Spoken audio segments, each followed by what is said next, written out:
Balbarinas, Assistant Secretary. Sanchez as classmate slash best friend ni Janela. Hanber as K-trainer Burser. Then, Jackie as Juliana. Pailan as teacher. Then, we have extra si Randy as Yaya.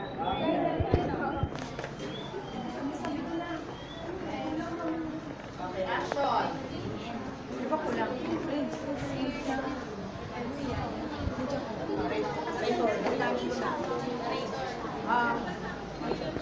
So, ang play po namin ay pinamagatang Almost Perfect Family.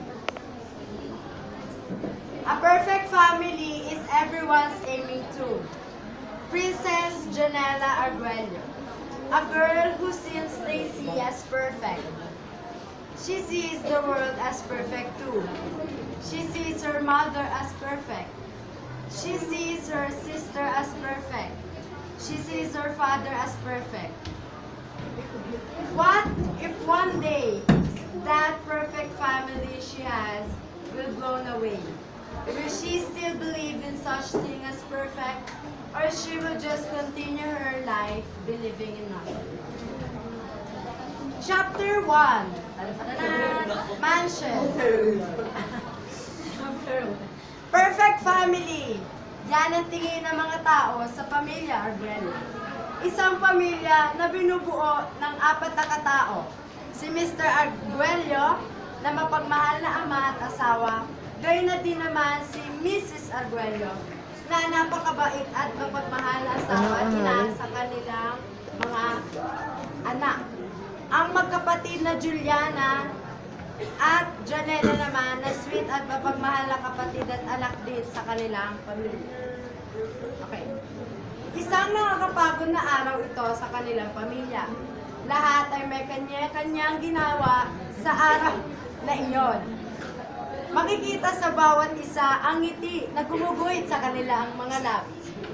Tahimik na kumakain ang bawat isa nang basagin ni Mr. Arguello ang kanilang tahimik.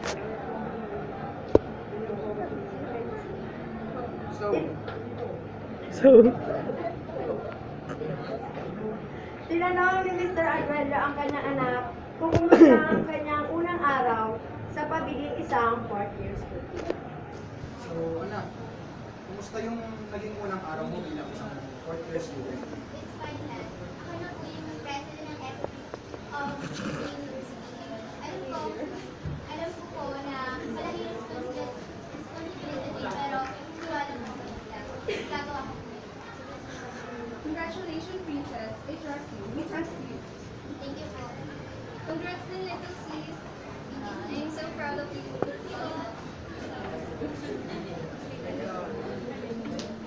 Biglang singit si Mayordoma / Yaya ng pamilya Arguello. Hi, Ma. Hi, Boom, sir. next.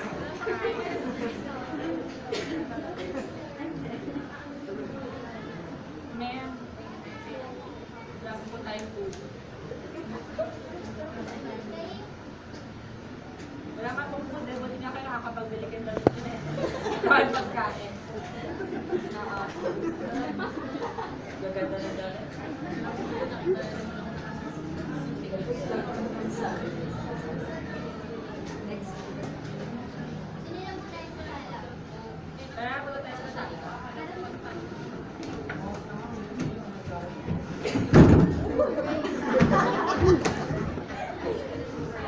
Makalipas ang isang oras, natapos na kumain ng mag-anak, sila ay pumunta sa sala upang magkaroon ng panandaliang bonding.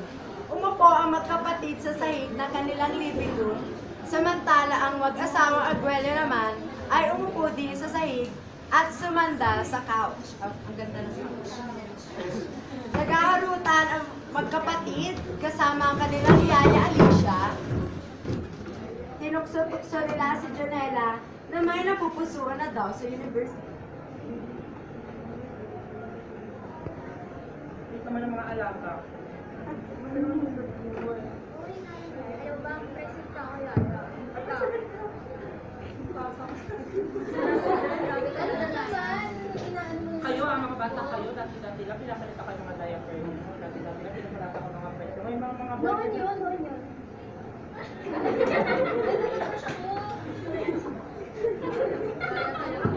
May boyfriend na ba kayo? Wala pa. Ate, ba't ang titignan mo kuya? Kanina ba tayo dito na nag-uusap pa? May boyfriend na ba kayo? Ano ba kayo? Fresh. Ano secret? Sikat ka! Hindi nga. It's been how many years na rin, no, since we got married? Oo nga lang. Tapos tignan mo sila. Dalagang-dalaga na. Si Yaya nakikisali pa sa kanila, maghalukan. Ito naman. Kapatid Tagal ni na ba yung Yaya. pamilya? Tagal ka talaga. Kuya. Ate, kuya. Since matagal na ako trabaho sa inyo, baka pwede nyo nakasahulan.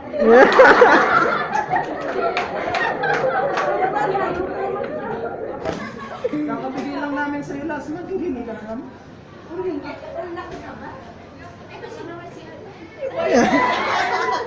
Sabi ko sa kanya, wala siya doon. Kakabili na naman siya ng Samsung S6.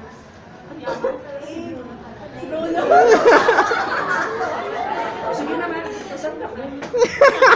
Nagkwentuhan pa ng mga pangyayari sa nakalipas sa mag-asawa na tila may walang tao sa paligid nila hanggang mapunta ang atensyon ng kanilang anak sa kanilang dalawa. Kahit gano'ng katagal nilang emergency. Kuya, alam mo ba, sana, makahatag ko rin naman ng lalaki na katulad ni Papa. Kanina lang, wala ka jowa ngayon. Excited to, sabi ng Siya makatagpo ko sila ni Blue.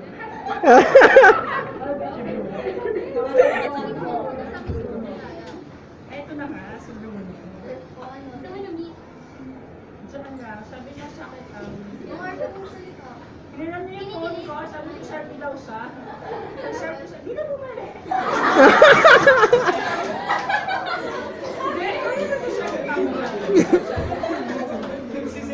Kaya ayun, wala na kami doon, hindi ko nga kayo matextula sa kanyang apps. Ito pa, isang beses. Matapos ito, lumapit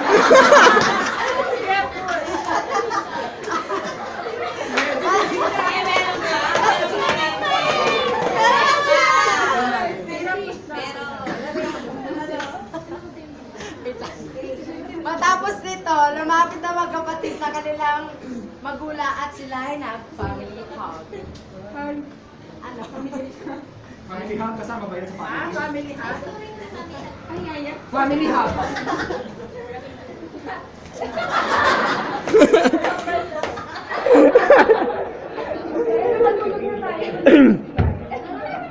Good night, sir. Good night, ma'am.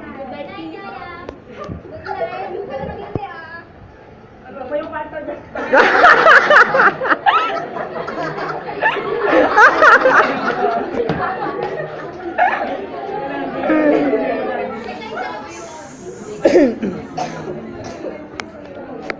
Chapter 2. Company.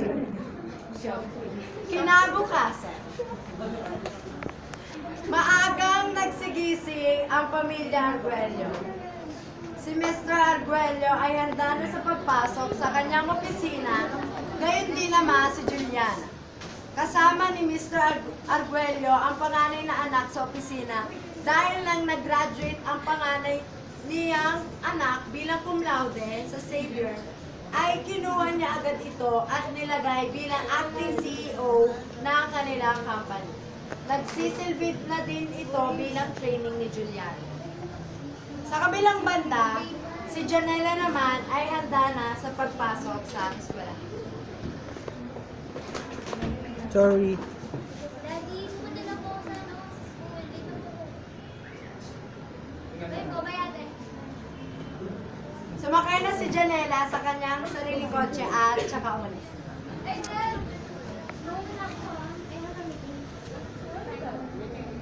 Kasama niyo. Ah, Meeting ba talaga? yes, Dad.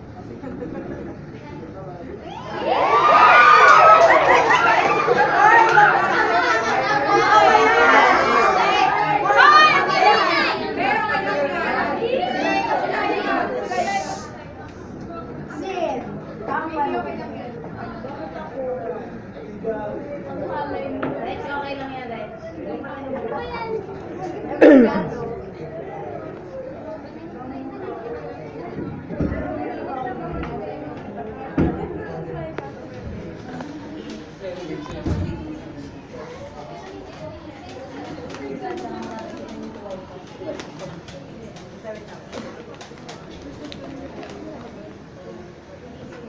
Pagkapasok ni Mr. Arguello sa kanyang opisina, ay kaagad niyang tinawag ang kanyang sekretarya na si Miss Cara Alban. Order.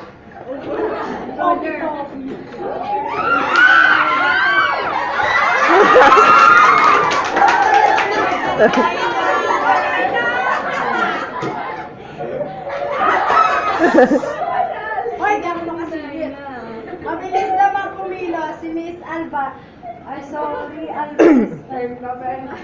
Mabilis naman kumilo si Miss Alvarez at tumuko sa opisina ni Mr. Alvarez. Pumatok muna siya ng 3 beses at saka pumasok. May doorbell siya. Sige pa. Cara, can you lend me the schedule for this day? Okay. More on board meetings po kayo today, sir, with the foreign investors. And at 4:30 p.m., you'll have meeting with the local investors. Any problem?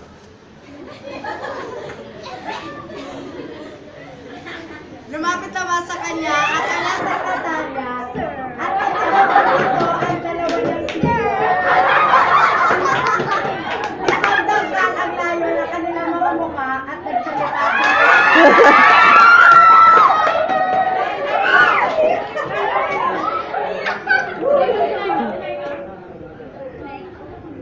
Biglang tumaya si Mr. Arguello at naglakad papalapit kay Miss Alba.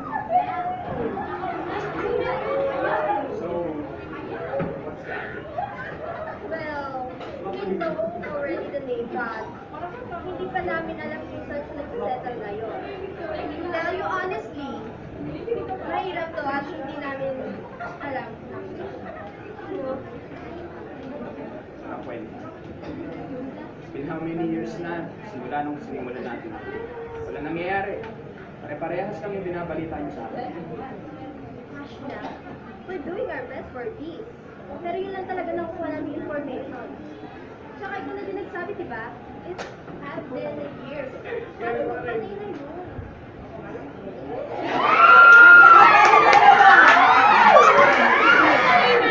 Hoy! Lagyan ko po ng dalawa.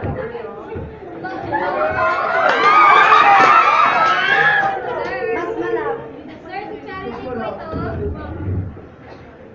Sir. Sir, tumawag po si Mrs. Arguello. Pinapasabi ko na hindi nyo na po sinasagot yung mga tawag niya. Okay, alcohol. Calling honey. Honey, honey.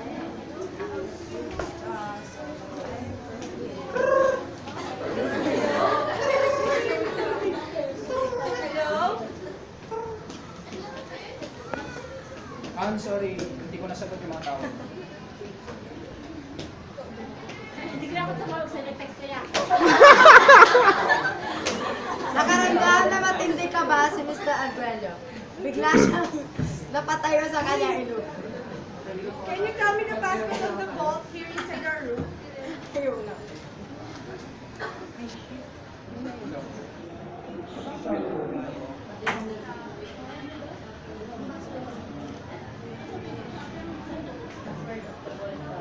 Ron, still there? I'll call you later. Something important lang na kailangan ko tapusin na. Babalik ako, babalik ako. Bye.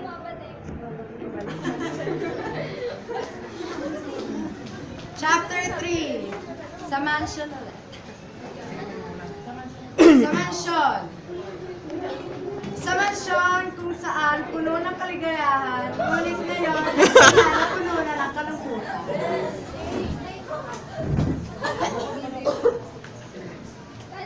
Hi, ma'am. Hi, ma'am. Hi.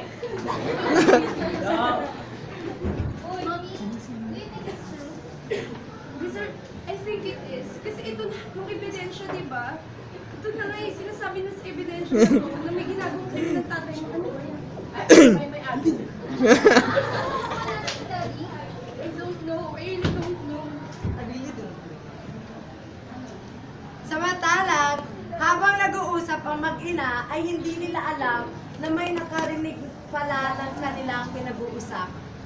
Si Yaya Alicia, ang mayordoma ng kanilang tahanan, ay hindi sadyang nakarinig na pinag-uusapan ng mag-ina. Ni hindi siya makapaniwala sa kanyang mga narinig. Oh my God!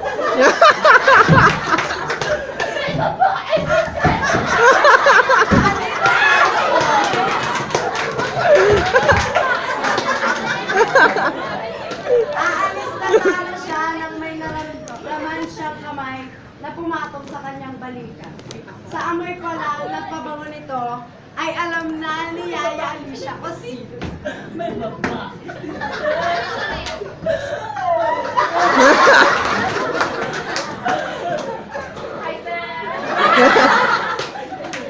Saan ang amo? Nakita niyo po. Agad po yan. Ano ba?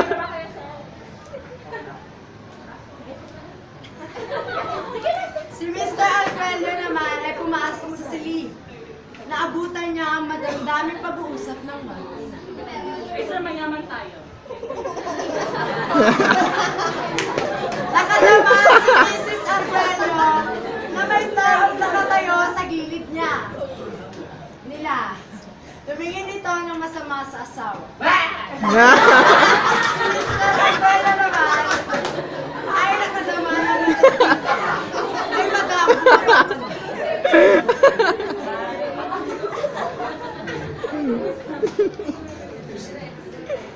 Gusto niya magsalita, ngunit ni isang salita ay walang lumalabas sa bibig niya. Tila'y napipi siya sa mga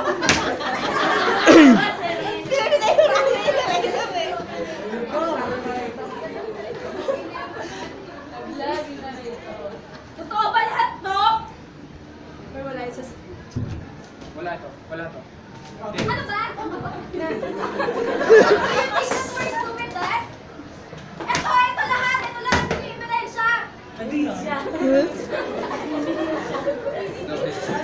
Wala lang to. At hindi ko alam kung bakit. Ayun na lahat, di ba? Bakit tinatanggi mo pa? Ano ba?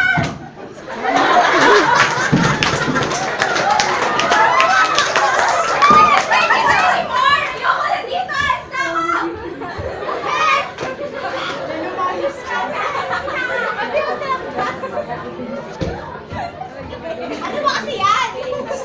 Kinagabihan. Wait lang. Nasa dining area ang pamilya, maliban kay Janela, at sabay-sabay kumakain. Nababanat ng katahimikan ng buong bahay. Taning mga tunog ng kabyerto lamang ang iyong maririnig. So ito yung ano, roasted chicken. Roasted chicken na naman. Ano ba? Sir, paano naman yung grocery? Yayakin yung lipat. Sorry na. Pag-ibig lang si Janela at masayang bumili ng magandang gabi sa kanyang pamilya, pati na din sa mga mil. Plural form, pero isa lang. Good evening, Dad. Habang kumakain ay hindi lupas maisip ni Janela ang nangyayari at kung bakit ang tahimik ng kanilang mansya. Bakit at gusto mong sabihin yung pinagagawa niyo? Di magawag sabihin ni Mr. Arguello kay Janela dahil alam niyang masasaktan ito. Di na lang ito kumituloy. You know what? I get sad anymore. Ayoko mong makasamang kumain ang masamang tao. Kami naman yung nangyari.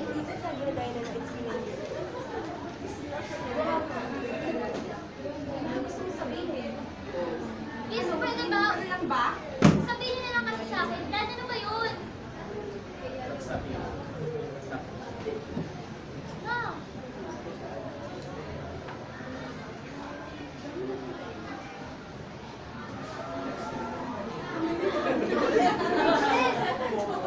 You know that, Janela? That man is a stupid man! Ay, baby, anong problema? Bakit? Mama, ano bang problema dito? Umalis ka muna dito, ano ba? Matulong lang. Sabihin na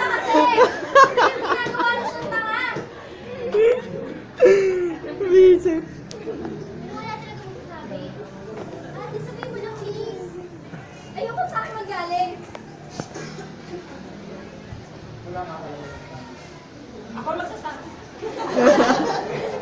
Binigyan ng pagsusumamong tingin ang ina ni Janela. Janelle.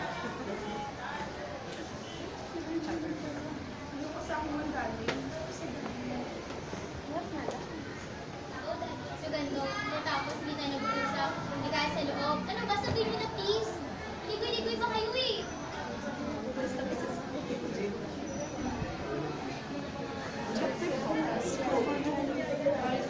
Chapter 4.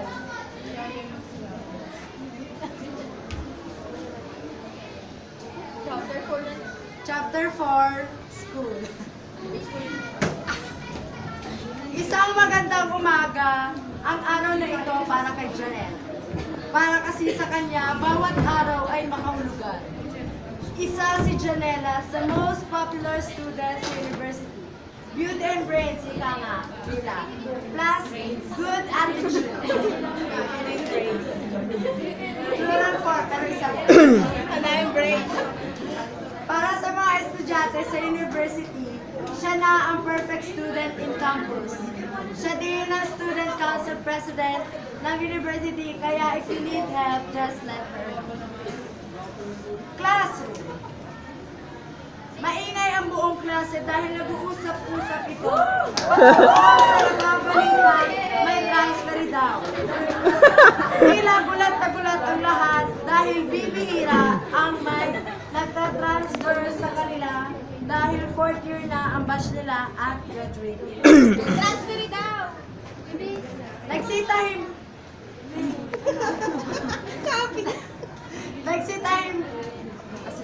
Nagsitahimik ang klase na dumating si Janelle. Programmer ni school. Hi, Miss President! Ano yung email na kanina? Di ka na-inform? May transfer daw ah. May transfer? Eh di ba, kung paano ba sila magpaano? Ba't transfer dito? Eh, anong grade? Hindi ko alam. Let's just find out. After 25 minutes. Hindi, may school na savior. Sa Wattpad.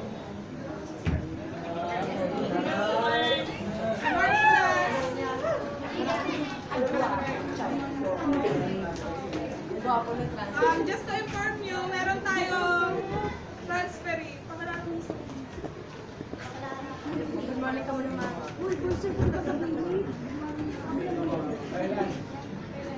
morning po. Morning.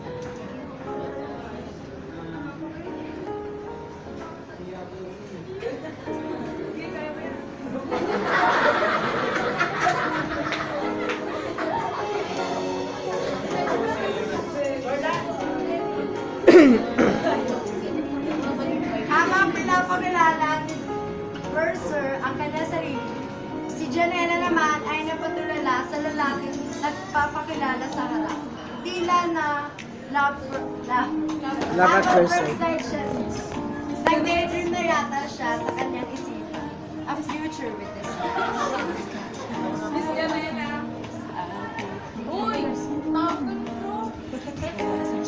I will say, kailangan mong ilipot si Mr. Brewster sa universidad at natukulang mo yun kasi president ka. After my class. Umumula si Rainer sa tabi ni Janela at nag-discuss na ang prof nila.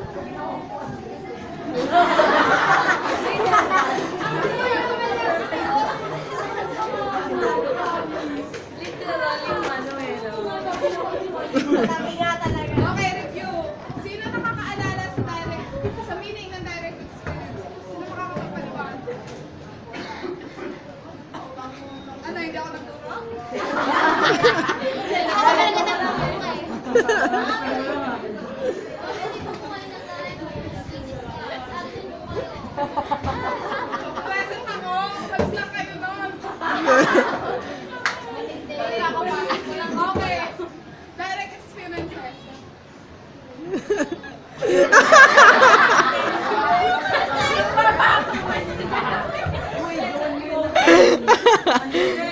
Direct experiences. Ito yung mga akbay na nararanasan ng isang bata o ng isang mag-aaral kanyang pagkakataon. And the trip, nagamitan siya ng knock-up, ng models.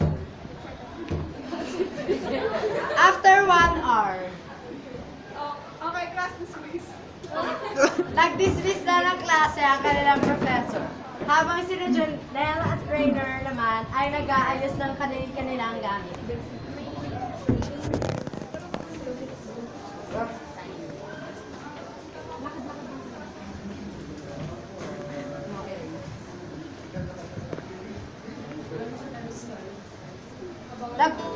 Nag-umpisa na maglibot ang dalawa sa buong university. Madali naman nagkalapit ang kanilang mga loob. Dahil na din sa friendly si Jonella at masarap kasama. Tatawanan ang dalawa habang naglalakad sa mga orbe. Tila isang sila magkasintahan kung inyong dagdag pa na make up line si Rainer.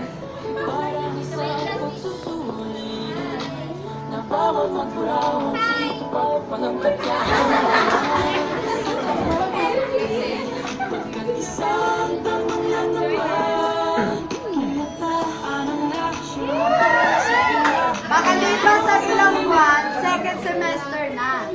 At nananatili pa din sila Rainer at Jonella sa iisang block section. Sa nakalipas sa buwan din ay nililigawan na ni Rainer si Jonella. Until dumating yung time na kinilig ang buong crowd dahil sa ginawa ni Rainer. Rainer.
Sa nakalipas sa buwan ay hindi na maiwasan pa ang nararamdaman ng dalaga para sa binata.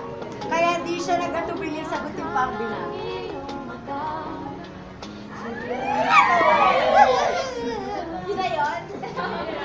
Dumiretso magkasita sa Arguelles Mansion. At doon, formal na ipinakilala ni Jonella ang kanyang kasintahan.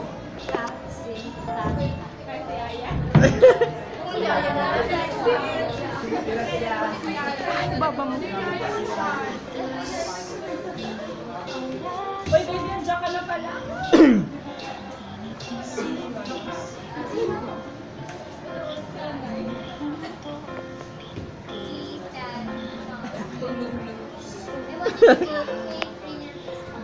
Kita-kita sa mga mata ni Jonella ang kasiyahan. Nakipag-shakean si Rainer sa mami at ate ni Jonella. Nang dumako na kay Mr. Arguello ay hindi maipinta ang mukha nito. Parang nakita niya na ang lalaki.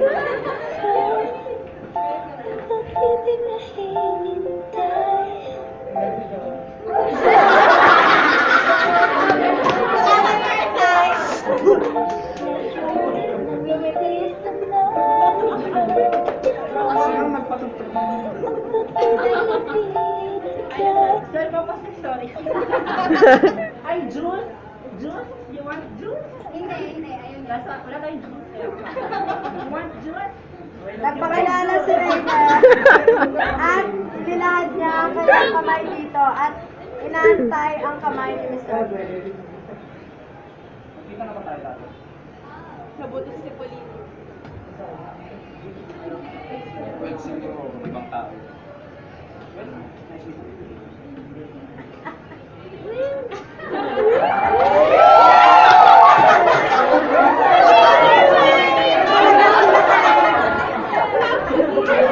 Sila talaga yun.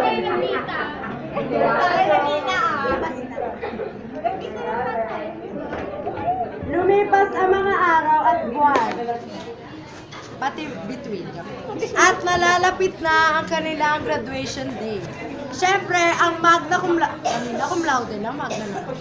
Siyempre, ang magna cum laude ay walang iba kundi si Janela at summa cum laude naman si Rainier. Masaya ang magkasintahan sa nakalipas na mga buwan, going stronger despite of their busy schedules. They are the campus sweetest couple. Yeah. Alright. Chapter 5, Revelation. Dumating na ang araw na pinakahihintay ng lahat ng students sa Xavier University. Ang graduation day.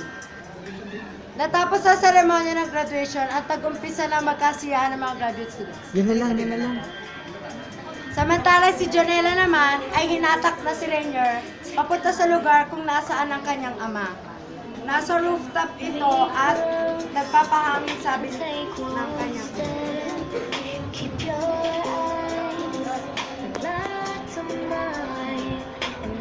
Pagdating nila sa rooftop ay tumakbo na si Janela para yakapin ang kanyang ama. Dad! Yan, maganda yan.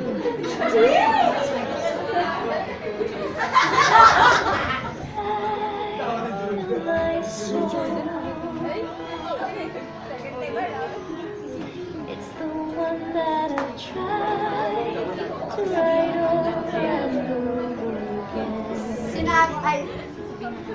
Sasabihin ng kanyang ama na makipag-iwalay na siya sa kanyang ano. But you think